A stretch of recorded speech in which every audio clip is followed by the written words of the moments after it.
Sir क्या regular dealer composition में scheme में आ सकता है?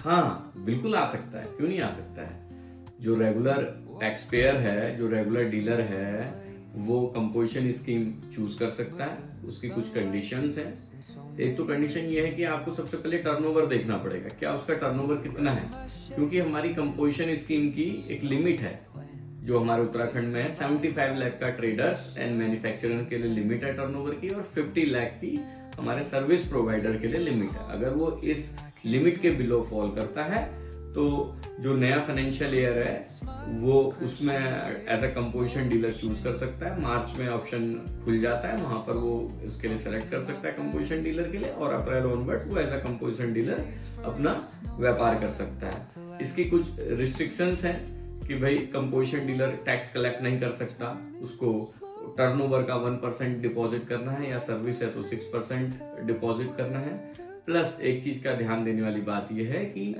जब आप रेगुलर टैक्स पेयर थे और जो आपका क्लोजिंग स्टॉक था as on date of choosing composition scheme, उस स्टॉक पे you have to deposit tax, you have to reverse your ITC.